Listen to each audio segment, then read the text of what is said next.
Where's the music? Hey, hello and welcome once again to Superconnectivity. I'm your host, Charlie, the Professor Essa. And with me, as always, is the man who makes all things his own reality. Josh Brolin. No, Phil, me and Perich. Hey, great to have you, Phil. And speaking of Josh Brolin, it's the summer of Brolin. It is. This is the Brolin-essence. I think we can all agree to that. Certainly the toughest guy named Josh in the world is Josh Brolin. I mean, at least the most popular right now. Yeah, well, Josh is not the kind of name that you immediately think, oh, that's sort of like Arnold, you know? Well, some of these people change their names when they get into acting. He probably didn't change his name. Josh Brolin sounds like a normal name. Well, exactly. It is a very normal name, but, he is much like Arnold Schwarzenegger. He's a big guy. He's, at least Lou Ferrigno, it's a Lou. You want to go face Lou? You're going to worry about a guy named Lou. Because you don't know if it's Lou Costello or Lou Ferrigno, but that person named Lou probably it can take you. But I mean, Hollywood can make people look tougher than they are. I mean, look at Tom Cruise. He's doing his 90th Mission Impossible coming up. Yeah, but Josh Brolin actually is. Oh, yeah. It's like, he actually, they didn't need that much makeup for Thanos. I saw him on one of his late night talk shows when they were all promoting Infinity War. Yeah, he's a big guy. He's a big guy. He is a big I think guy. He was on there. Was he on I think he was on there the same night as Chris Hemsworth. I mean, he held his own next to Hemsworth. Yeah, well, what I'll say is that, they shoot Hemsworth up. They can shoot Brolin straight on. But anyway, so Josh Brolin, back-to-back, 2 big superhero films. Probably like number 1 and number 2 for the summer, maybe. I mean, well, I don't know yet because I don't know what Ant-Man and Wasp. Yeah. Let's not forget Captain Marvel out there. So let's just say 2 of the most popular, two of the most biggest movies of the year. Yeah. He's neat because he's playing the antagonist in both, or at least somewhat the antagonist in. Well, I mean, we haven't seen Deadpool 2 yet. I mean, they could. Yes. I gotta say, it is interesting for Deadpool, and I was worried about Deadpool for a while there. I'll be honest with you, because it did have to follow Infinity War. Yes, and they are very different films, and I don't think anyone expected Deadpool 2 to be in an Infinity War. But to be the first superhero film following Infinity War, the pressure's on, and I worried that too many people were going to hold Deadpool to an Infinity War standard. I don't know. I think, well, at least the people who know Deadpool know what they're coming for. I mean, just today on the way home from work, I stopped in at Target. I walked in my Deadpool shirt, and the kid, there's a young man, probably in his 20s, by the registers, and he sees me walk in. First thing he says, he looks right at my shirt. He goes, "Did you see it?" Yeah, and I'm like, "No, tomorrow morning." He's like, "Oh, I saw it last night." He's like, it's so good. He's like, it's not like the first one where we didn't know what to expect. He's like, but it's still so good. I was like, yeah, well, awesome. I'm hearing very positive. Yes. Nerd response. YouTube, and here's something I'm going to say this right now. I trust my nerds on YouTube. I have a certain group of nerds who I go to, and they have been positive. Andre's been very positive. Andre the Black Nerd was very positive. Now you can say, oh, they flew him out, but you know what? No, I think he's an honest broker of YouTube commentary. Grace Randolph had positive things to say, and Grace Randolph, she's been hard on Marvel. She's like one of the hardest people on YouTube for Marvel, and even she was like, you know what, this was a really good film. I enjoyed it, and she liked it a lot, and made me happy for that. And here's what I'm gonna say: if Grace Randolph likes it, because Grace Randolph, like I say, she has made her career somewhat being a sourpuss on things everybody likes. Not a bad sourpuss, not like a disagreeing just for disagreement's sake, but she really does call out weaknesses in plot and story, and she enjoyed it. So that gives me hope for Deadpool, that Deadpool is going to be, by changing the flavor and doing a little bit of jujitsu on it, or Tai Chi, if you will, taking the energy and redirecting it back. I think Deadpool may actually walk out of this coming off as, getting a slow clap for one more amazing Marvel property that is just defying gravity. So that's my hope for Deadpool. I won't know till tomorrow. Maz already knows. I know. I was gonna say Maz gave it a glowing review. Oh yeah.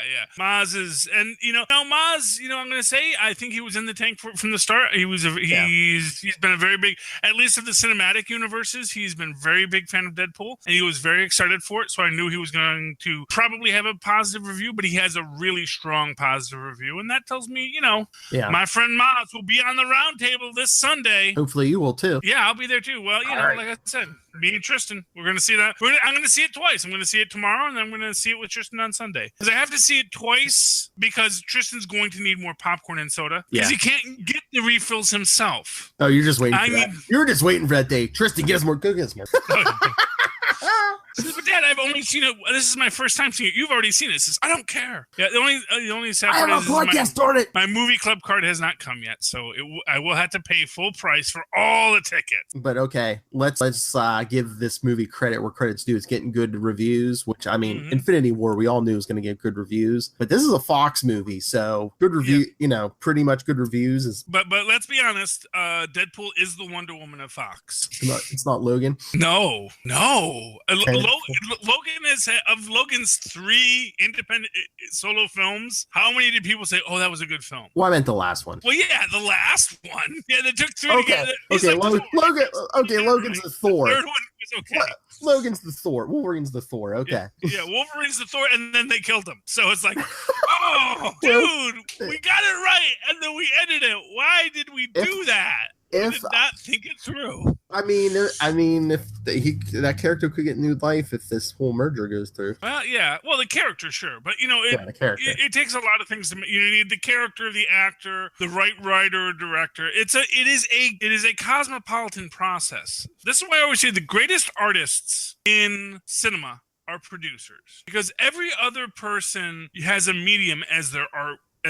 Has a medium. Their art has a medium. So actors, it's words. Writers, it's pen and ink. Filmmakers, it's film. What a producer does is an artist whose medium is other artists. So I'm going to mix this writer and this director and this actor. I'm going to make something beautiful. And it gets written off as meddling suits, but, it's those meddling suits at Disney that have given us some really amazing films. And I think that, whoever is the producer on Deadpool, which is Ryan Reynolds, he does have producer credit, and I think he is and I think that gentleman, I forget his name. I think his name is Miller, who's the director of the Deadpool franchise. But yeah, this was their passion project, and they made it come to life, and they did what they had to do, and they made a great film. But I just wonder if there's stuff Disney probably did this for other reasons, but they moved Infinity War up a week. There was like 3 weeks, and there was like 2 or 3 weeks in between it. If it was bad, it was even closer to Deadpool 2 before they moved it up. Well, you know what? I think they realized that there was a nice big space, and I think somewhere, here's what I'll tell you. Well, my honest opinion, I think that people started getting a feeling that Black Panther was going to have huge legs, and they knew that if they could move Infinity War up, it'd go Black Panther, Infinity War. Oh, yeah. It would be like a relay race. And really, you can make this argument, although I don't know if Deadpool, I don't know, I think Infinity War is still number 1, right? Yeah, I don't think anything's dethroned it yet. Yeah, no. Yeah, I don't know if Deadpool's going to dethrone it, but if it did, it would be just Marvel property. You could do a little relay race. I guarantee you, if Deadpool's not number 1 this weekend, it'll be number 2. Well, it's definitely going to be the 1 and 2. Like I said, Infinity Wars made its money back because a lot of people saw it like 2 and 3 times, like the first day, because it was a film you had to. It's a film where you go like, let me go watch it again. Although, I think I saw an article. I just saw the headline, but I think it said Deadpool last night. Deadpool 2 set some kind of record for an opening for an R-rated movie or something. Well, yeah. Well, it is the record holder for it's the highest grossing R-rated film of all time. Last Deadpool 2 last night set some kind of record. Yeah. I'm sure it has. It's a hotly anticipated ticket. And again, this is what makes a good producer. A good producer knows that his medium is artists, meaning that you have to let the artists be an artist. You don't put blue on a canvas and say, no, be red. Be more red, blue. Stop being blue. No, you put the blue there to be the blue, okay? And you put the green there and the red there. Don't suddenly start saying that you put the blue there, but you want it to be more red. If you wanted more red, you should have put red there. And that's how you know if you're a good producer or a bad producer. A good producer knows his artists that he's putting on the canvas, or her artists, she's putting on the canvas. Okay, here's the figures. Last night, Deadpool earned 18.6 million domestic box office. That set the record. It surpassed the previous record holder, 2017's It, that made 13.5 million, I guess, that opening night. And that took the record over from, you guessed it, 2016's Deadpool with 12.6 million opening. Yeah, so basically Deadpool said, here, hold this for a minute. Wow, hold my chimichanga. Yeah. Exactly. Well, you know, as much as Tristan loves it, never read the book, never seen any of the movies. He just knows it from memes, you know. Oh, Deadpool?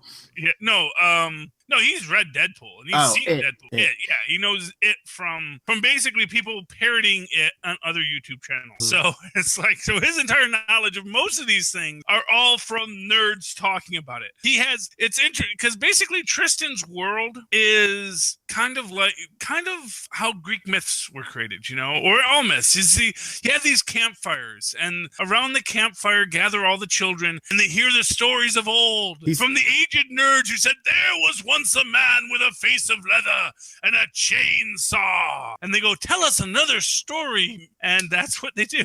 He sees these cave paintings on the internet. Yeah, well, exactly. Honestly, but you know, it just goes to show you, it all comes back, you know. Emojis are just hieroglyphics, but this is where Tristan's understanding of a very broad pop cultural range comes from. From aging nerds like ourselves on the internets, which is the modern day campfire. It's a little small thing that glows, and we gather around it in the darkness. And from the darkness comes stories. And these stories are what we tell. And we say, and this is what we learn from it. And this is what we learn from Ready Player One. Which is itself, you know, ancient writings at this point, I'm sure. I mean, you just follow the formula. People love foul-mouthed Canadians, you know. Deadpool, Wolverine, Lilith Hellfire. There's a formula. Yeah, I'm mad at Lilith. Of course I'm mad at Lilith. You know why I'm mad at Lilith. Remind me. What am I missing tonight? To do the show. Agents of S.H.I.E.L.D. Yeah, but that's kind of my fault too, because I couldn't do it in the morning, so we're going to the movie. I know. But I'm like, well, I mean, the time difference. I know. Well, apparently I'm supposed to get some kind of clouded DVR with my DirecTV Now. So I think I can record it. I just have to figure out how you do that. Yes, I know it's the season finale of Agents of S.H.I.E.L.D., Charlie, but you have like a whole year to catch up because they're not releasing it, till after Avengers 4? Well, yes, but I get the feeling, this is my theory, that there's going to be a surprise at the end of this episode where they're going to give us the first Avengers 4 teaser. I think we're going to get that teaser and we're going to get the title. Because as you know, the title is this big issue because they have not released it, and they said if they release it, it would spoil it. But then Feige kind of walked back and said, actually, you guys are getting way too deep on this title thing. We just didn't want to release it. You know, I don't know. I mean, Agents of S.H.I.E.L.D. season finale would make sense, but they've made their numbers for the season for the most part, except for this episode. I wouldn't be surprised if we got an announcement within the next week or so, because when's Cloak and Dagger, 2 weeks or 3 weeks? I wouldn't be surprised if they said, hey, we're gonna announce it during the premiere of Cloak and Dagger or something. Well, yeah, but boost the numbers on that. Boost the numbers on that. True, but they know Disney and Marvel like surprises. They like to shock you, and that would be just that kind of a shock. Like I said, it doesn't have to be much. It just has to, because here's the thing: if they announce it ahead of time, they're just asking for leaks. But still, you could get your numbers up on this new show. Who, some of the general public might not be familiar with Cloak and Dagger. Plus, it's on Freeform. True. I mean, you have that strong argument there. I think. Like I said, it's just my and it's partially my hope, but I think they're going to give us what it is, and I was mostly doing this to give us into a step into. So here's the thing: the title, we don't know what it is yet, but we do know it is not Avengers Forever. We've been told that is close. Okay, so the guys who did it, the Russo brothers, they said, oh yeah, we're hearing all the speculation. Someone said Avengers Forever, and he says, no, that's not it, but that's close. Now, of course, immediately I think that, of course, that's because the title is Avengers 4. Yeah, there we go. Although, and I was actually thinking, wait, are there only 4 Avengers left? I was thinking Hulk. No, we have Rhodey's still alive. So. We got the whole original team. Yeah, we got Rhodey. We got. No, we don't have the whole original team. We don't know. Oh, yeah. Ant-Man or Hawkeye status. Yeah, but I mean, supposedly, what I'm Hawkeye saying was. who's left at the end of the Battle of Wakanda. I mean, And then- supposedly Jeremy Renner was filming scenes for something, so I would assume that's Avengers 4. But theoretically, there's time travel in Avengers 4 too. True. People have made this point because there was some leaked footage out before that shows Tony hiding during the Battle of New York, and that only makes sense if he's time travel. Wait a second, didn't we get pictures of him in like a shield outfit? What if? Oh, has anyone mentioned this yet? What if they do go back in time to try to fix stuff, and they come back and the present's altered? Oh, here's an interesting thing with the shield ability. What if, after half the population disappears, they need the restructuring of Shield? Well, I think I mentioned that. They go the what was it when Tony was running Shield? I think it was Iron Man, director of Shield. Yeah, well, yeah, I know it was Iron Man, director of Shield. No, but that was the result of some event, wasn't it? Wasn't it after Civil War? Was it after Civil War? Oh yeah, after Civil War. Yes.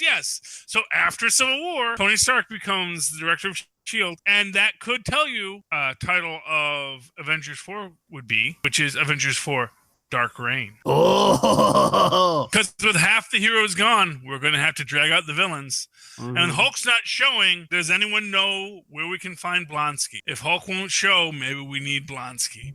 Blonsky and the leader could make their big comeback in Avengers 4. Avengers 4 Thunderbolts. Now, that's not close to Avengers Forever. But like I said, if you take that as the gag statement, that it's close because the title is Avengers 4, Electric Boogaloo. It's interesting, but I was thinking, if you have a title called Avengers Forever, and that's close, what if the title is Avengers Eternity? And what if Eternity is introduced in Ant-Man and Wasp, when Hank Pym gets declared Scientist Supreme of the universe? No. And just for fun, those who remember the Scientist Supreme era of Avengers founded by Ant-Man, who said it was actually him pretending to be Eternity? Was it?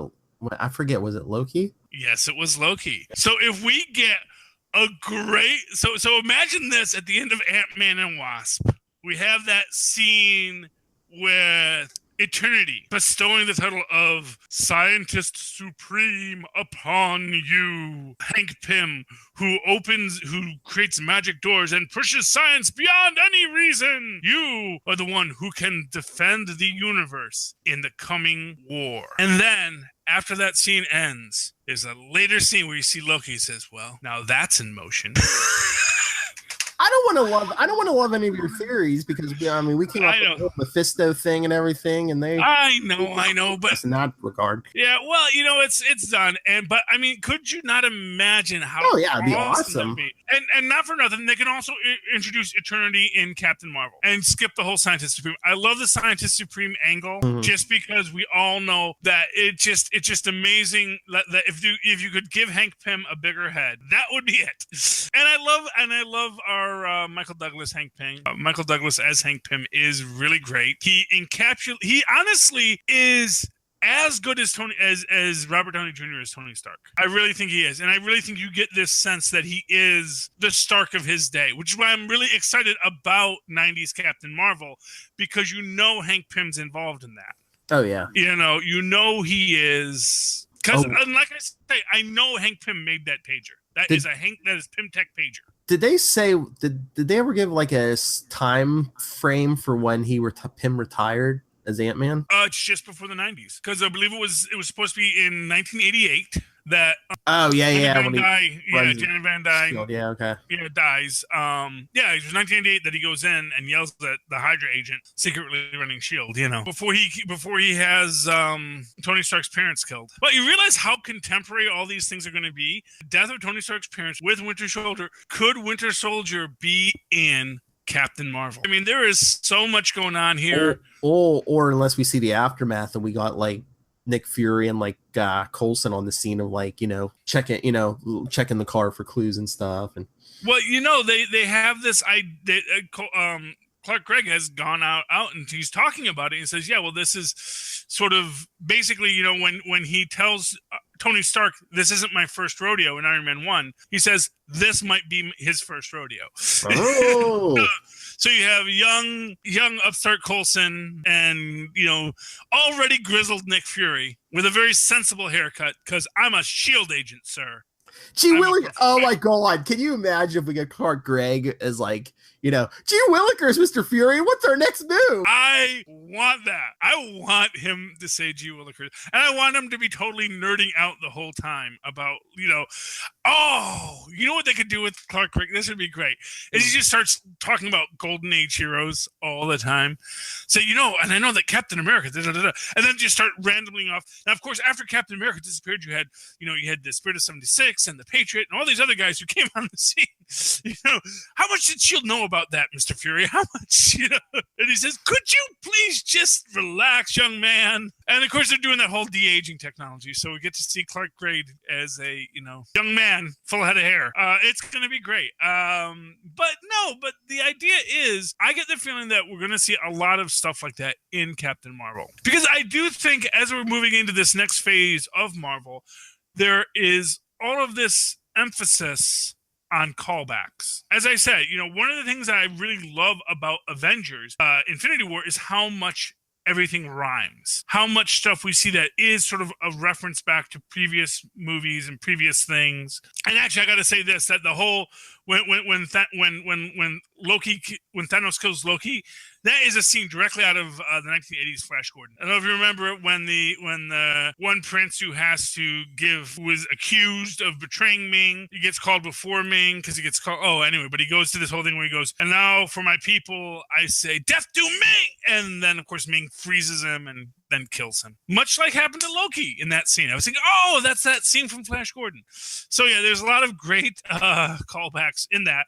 And throughout many other things in the movie that makes you think about all the stuff that's come before it. And one of the things that Grace Randolph was saying about Deadpool was that she really felt like it was a comic book movie in the sense that you're coming into this universe established. There's not a new universe that you have to build out and work with. We already accept the existence of things. Just like in Avengers, you already knew there's a Hulk, there's a Captain America, there's an Iron Man. You even knew there was a Black Widow and a Hawkeye, for whatever that's worth. These were not new concepts or new ideas. There was even a Thor, and we had seen a Thor previously, and now it's all brought together. For me, the greatest idea that was put out in the original, again, that Ant-Man Scientist Supreme Avengers storyline, Ant-Man realizing that Loki needed to be part of the Avengers.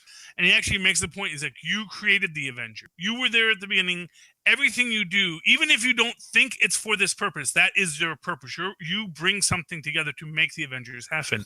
And I think that would be great to tie it all back, that this was all that the whole founding of the Avengers was Loki's plan from the start. Because as I've said, if we change the storyline that Loki already has the Mind Stone, he is coming to Earth for Thanos to bring the Avengers together, to intentionally have everything happen that does. That his plan is to actually create the Avengers. Right. Because he knows Earth needs that, and he knows the Tesseract is on Earth. You ready to have your mind blown? Remember, I think we were talking a week or two ago about it, the stones, and maybe they kind of think, and maybe the whole thing with Thanos, maybe some of them didn't want to do this, and blah, blah, blah, blah. What if Loki didn't want to put the Avengers together? What if the Mind Stone or another stone through the Mind Stone kind of manipulated Loki into putting the Avengers together because it knew the Thanos thing was coming? Yeah, well, actually, not for nothing, I actually suggested that last week too. But yes, that is the idea, is that whether or not Loki was Loki's intention, or it was the Mind Stone's intention, or maybe they were working together. I like to think that Loki does have a plan, but Loki doesn't know. Maybe Loki doesn't even always know what his plan is. Well, I think that's a trait of most of the Asgardians. It's like they kind of like stumble through this immortal life. Yeah, well, but they try to do good in their own, for the most part, ways. Yeah, well, some of them do. Maybe not the Executioner. Certainly not Lorelei. Though we still haven't had an Enchantress. How do we get this far into Asgard and no Enchantress? We haven't even had Sif for how long now? Well, she has her own movie right now, but we assume she escaped. Oh, not a movie. She has a TV show. Yeah.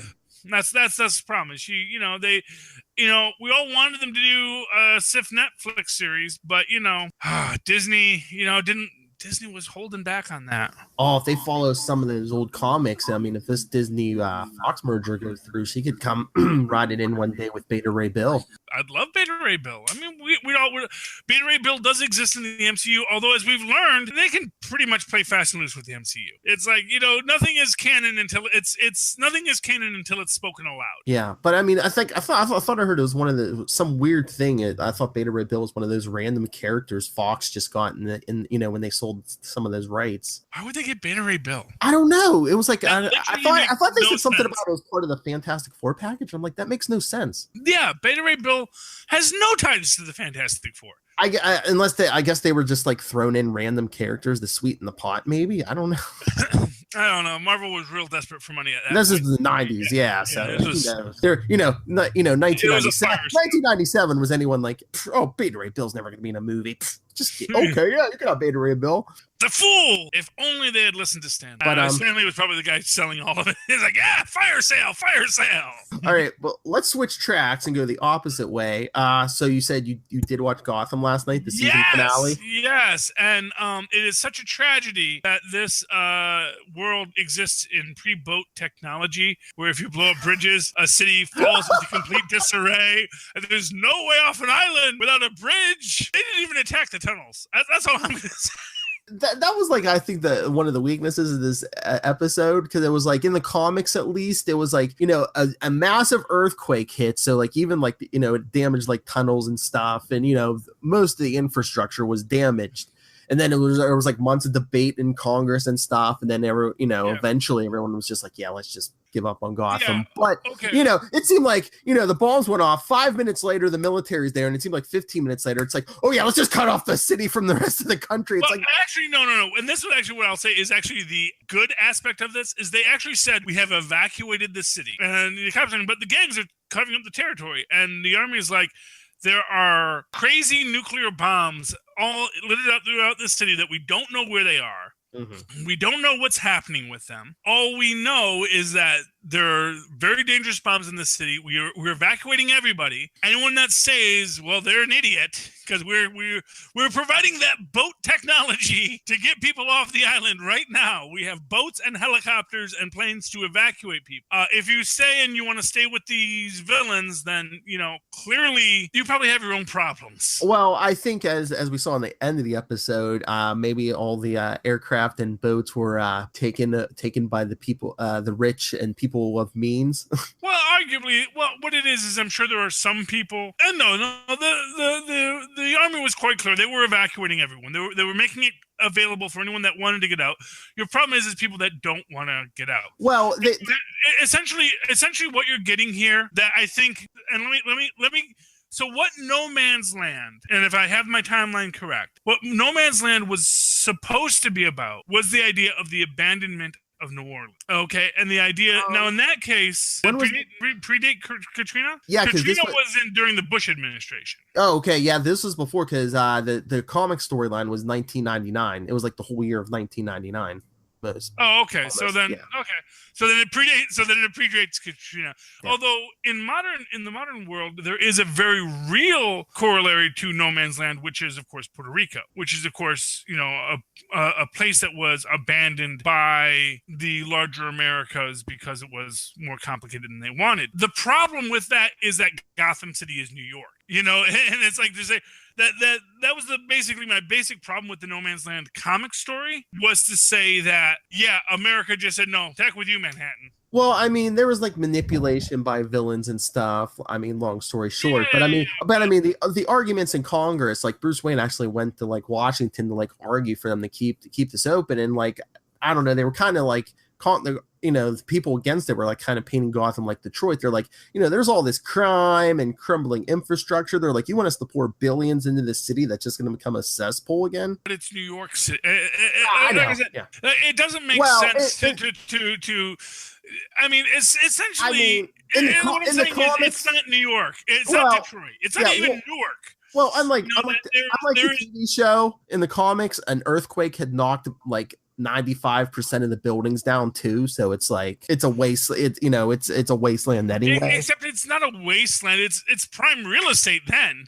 Now, not for nothing. Yeah. You're going to tell me that everyone's going to say, Wait. The island of Manhattan just became completely urban renewed. You can like build a completely new structure on the centrally located hub, which already has a massive rail system underneath it to carry people. We just got to move the dirt. It doesn't, trust me, I'm just saying, it doesn't make any sense to say that people abandoned Gotham.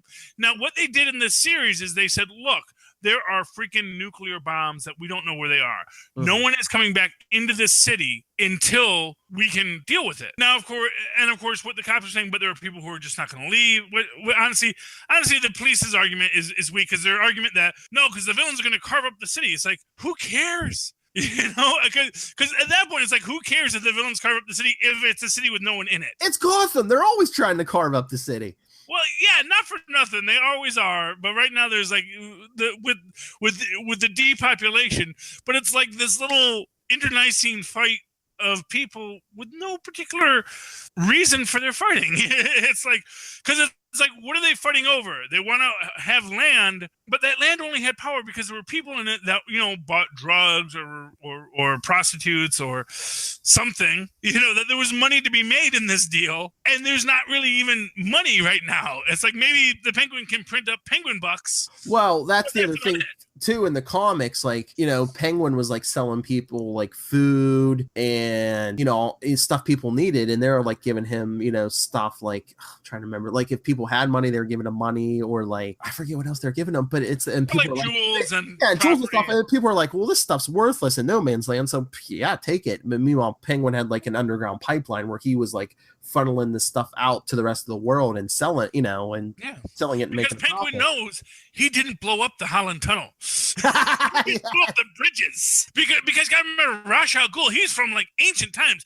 They didn't have tunnels, they had bridges. Because that was Penguin's whole plan. He's like, you know, I'm gonna just, you know, I'll sit here for a while, sell all this stuff, and then, you know, eventually I'll just leave. Yeah, well, exactly. You know, well, Penguin's the smart one. That's the one thing. Like, Penguin is the sanest man in Gotham, and not for nothing. What was the point of the spotlight on the cloud? You know what the point of that was.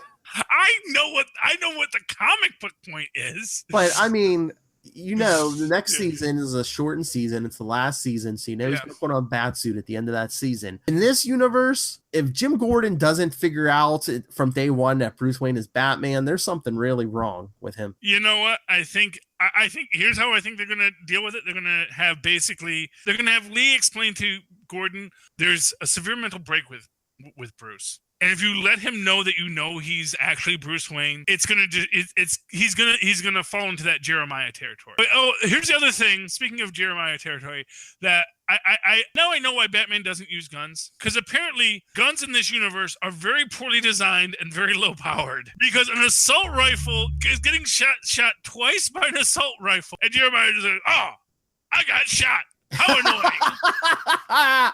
That is quite the frustration. I was just going to kill this girl, and now I got shot by Penguin. Well, no, I mean, the guns became a symbol of ultimate evil to Bruce Wayne, because that's what killed his parents. So no. Also, they're completely worthless, clearly. Yeah. Oh, yeah. Clearly, getting shot has literally no effect. Well, it seemed to work on Butch. So far. True. Let's not forget, he's all Grundyized. Well, no, Dr. Hugo Strange cured him unless Tabitha takes him and tries to dump him back in the swamp again or something. Or he just actually normally re-Grundys. True, but I was going to say, I wonder he's the immortal Grundy. Because at first I was like, wait, they're getting rid of Solomon Grundy already, but I wonder if Tabitha tries to save him and dumps him in the swamp again, but this time there's no coming back from it. No, there's coming back. Well, no, I mean, he can't be cured of being Grundy again. Maybe not for nothing. He wasn't that bad off. He was Grundy. It's like, oh, my skin is off color and my hair is white. I just wonder if maybe I am a monster. It's like, but you weren't that good looking to start with. You're not Ryan Reynolds becoming dead, you know. I just wonder if maybe like his mind was gonna start slipping again, you know. Well, not for nothing. That can happen to any of us. No, I mean, I'm just saying, not for nothing. It's like, okay, you have superhuman strength and you have your brain back. You're gray. Oh, heaven forfend, you're gray. You know, well, you don't want to be a person of color, or people of color treated poorly in Gotham. Grundy would be the opposite of someone of color, because all white. Well, he's gray. White is it? No, but no, you were saying about the whole Gordon thing about him knowing who Batman is. Like, they kind of addressed that towards the end of No Man's Land, because like those two had been at odds for a while, and then Batman's like, the only thing I can give you now when he takes off his mask is my face, and they just show Gordon turned his back. He's like, I don't want to know. He's like, I have my suspicions. So I'm assuming that was their way of saying, yeah, he knows. But he was like, I have my suspicions, but basically he just wanted to be like, if people come to me, I want to be able to say, I don't know, I want that little gray area. And that works. I mean, there's lots of ways you can address it. If I'm subpoenaed, I can say, I honestly don't know who Batman is. Yes. I've never seen his face. Yes, exactly. Well, and yes, I've heard his voice, and although, it would make sense. Although Tristan, when we were watching Gotham, he says, why does Gordon keep on talking like Batman? It's just, why is Gordon Batman? And I'm sorry. If you're Alfred, don't you like knock out Bruce Wayne and throw him in that ambulance? No, because he knows you have to do it, Mr. Wayne. It's I understand. Destiny. Well, yeah, it's, when you're a privileged son of rich people, everything is your destiny now. I know, especially when an immortal villain tells you. Yeah. Although, I love Ra's al Ghul's ending. I love Stabby Babs' solution. So it won't work for you. It has to be Bruce. Okay, Bruce, hold the store. And so Bruce didn't stab him. Babs did, but Babs didn't hold the knife. It was Bruce's hand. Well, he had to hold it. Yeah, but I mean, they were both holding it. But yeah, Bruce was holding it. Yeah, but I was just like, is that scene? Did she really take Bruce by surprise, or was this a way of him getting around his no killing rule? Was he like, oh no, Barb, don't push me into him with the knife? Oh no. He looked a little surprised. He did look a little surprised, but he also didn't recoil, And it was honestly, I loved everyone working together, and then of course it all falls apart when honestly Penguin killing Grundy or Penguin killing Butch again. I mean, that was just, to me, that is why Penguin is just such an awesome villain. Why he is like the most underrated villain in the Batman universe. Well, he wanted to give Tabitha hope. Plus, I don't know if bullets would have killed Grundy's, but cure him, and then you can. Well, yeah. I mean, obviously, it works both ways. Yeah. But but I love the fact that he's like in this whole thing. He's like, no, remember you killed my mom? I knew the only way I could ever make you feel is if you loved someone. Because I bet you there. I mean, between their long breaks and everything, I'm sure that was another season. I forget if it was last season or the season before, but I'm sure there were some people in the audience who are like, oh yeah, she did kill his mom. Not for nothing. It came out of the blue to me too. I was like, what the heck? Why would he kill Butch right now? Especially if he said, I want you to know, Butch, you are my friend. I really appreciate. Yeah, I am sorry for this. And it is so, like I said, this is why I love Penguin as a character, and I loved Lee and Ed having their moment together. Yes. Actually, what I loved Lee throughout this. I can't wait to get more. I can't wait for Doctor Strange to bring her back. I can't. I wonder. I mean, they said the last season is going to be shortened.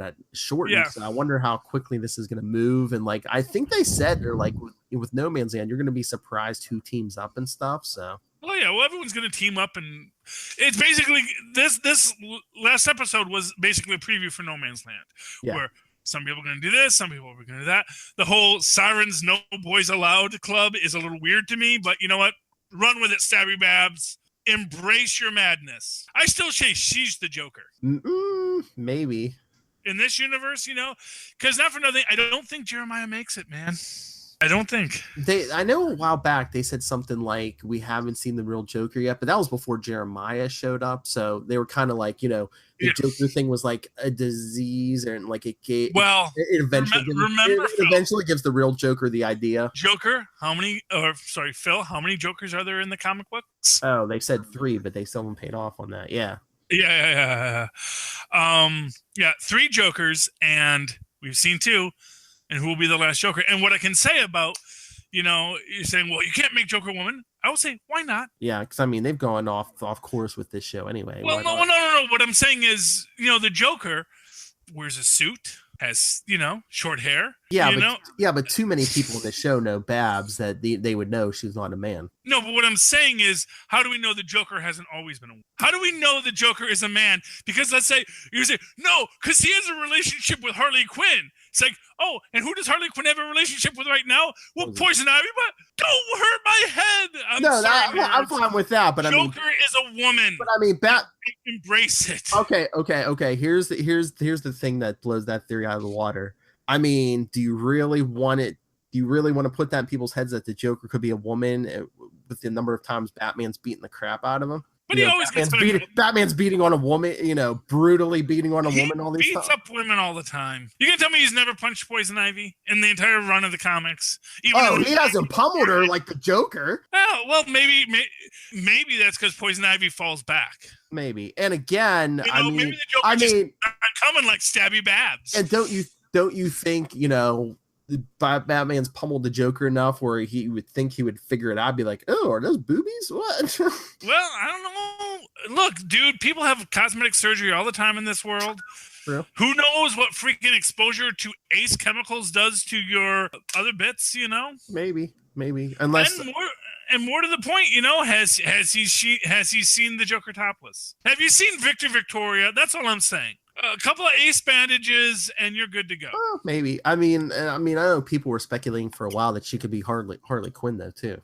No, and what she said, I don't want to be Harley Quinn. I want to be the Joker. And her arc as Stabby Babs throughout this series has been one of her saying, I will not be someone else's crazy girlfriend. I'm going to be the crazy girl, and maybe you can be my friend. Unless they just go full on Elseworlds and they say, yeah, the Joker is a woman, because in the comic book Flashpoint, the Joker was a woman because Yeah, well, there we go. Do you know where the Joker came from?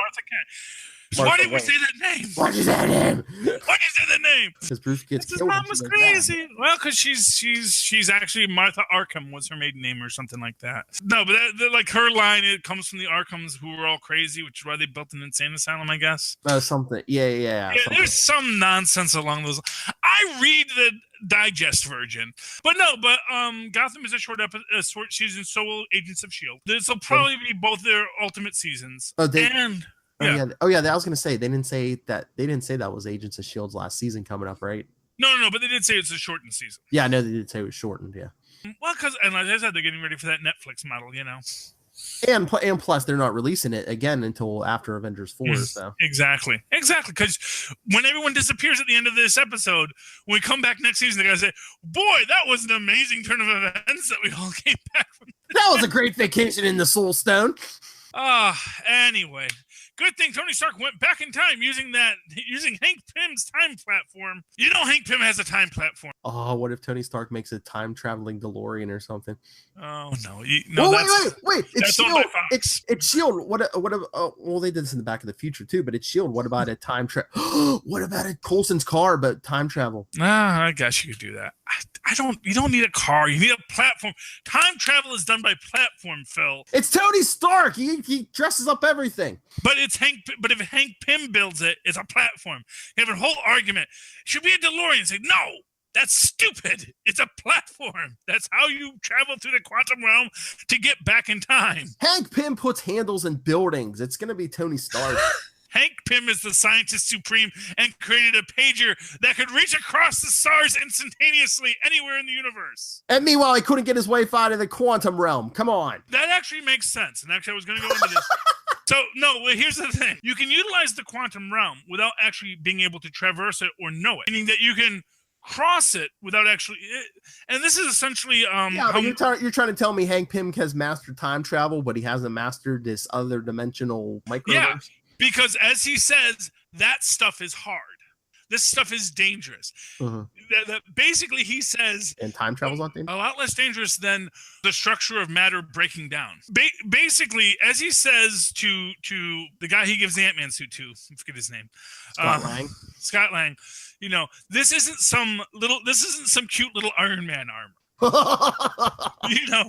This is this is altering the quantum structure of physical things.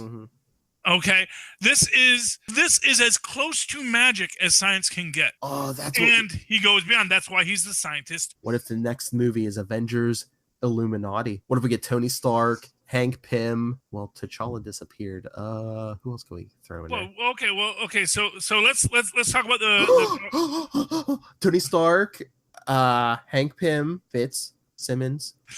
More to the point, we have Captain America, the Incredible Hulk. Oh, Banner, yes, Banner. And so because obviously all the stones have to be given to people we trust. Who do we trust? Not those elders of the universe. Captain America gets one. Doctor Strange gets one. I think if like elders of the universe or Infinity or anybody gets introduced, it's going to be like in Guardians of the Galaxy or some kind of cause, more like somebody in space. It's going to be Guardians of the Galaxy. But that's why I think Avengers Eternity makes sense, because eternity means also forever. So if you say forever is close, that's why I think eternity showing up could be a possibility. And eternity is the counterbalance to death. So eternity could, it could work. What if we don't know yet? What if it's Avengers Infinity? What's the symbol for infinity? An 8. A sideways 8. It's a loop. It's an infinity ball. Yeah, we actually have higher numbers on our planet. Tick reference. Anyway, okay, final thought for tonight. Pennyworth. It's a series. Enough with prequels. Okay, you know how they can make this good? Okay, well, no, they're going to do it. So now we've already agreed they're going to do it. Yes. Now we have to not make it horrible. Here's how you make Pennyworth good. You don't make Alfred Pennyworth ex-Special Forces, Green Beret, crazy British MI-52, whatever. You go back to the original comic books where he's a lover of Sherlock Holmes. Oh, that. Oh. And you have him as kind of this bumbling like a fox, brilliant detective, as a young butler, solving crimes, traversing the world. Throw that in. Plus, what before this whole MI6 stuff and stuff, what they had him do as a younger, they said he was doing as a younger man? What? He was like an actor, on the British stage and stuff. So. Oh yes, of course. So but this is how you. So here's how you do it. You have young Alfred and young was it? It's not Jonathan Wayne. What's Batman's father's name? Thomas Wayne. Thomas Wayne. Young hotshot Dr. Thomas Wayne and bon vivant actor Alfred Pennyworth meet in the London stage and start solving crimes. And they always part about who's Holmes, who's Watson. Well, I mean, they could start it with, in some versions, Alfred's father was working for the Waynes, and then, I don't know, I guess the father dies, and Alfred's like, well, his wish was that I take his place, Well, yeah. And I disappointed him all these years by being an actor, so, that's the actual original origin of Alfred Pennyworth. But I think, and like I said, you can't go full fat Alfred. No. They're not going to go full fat Alfred. Hey.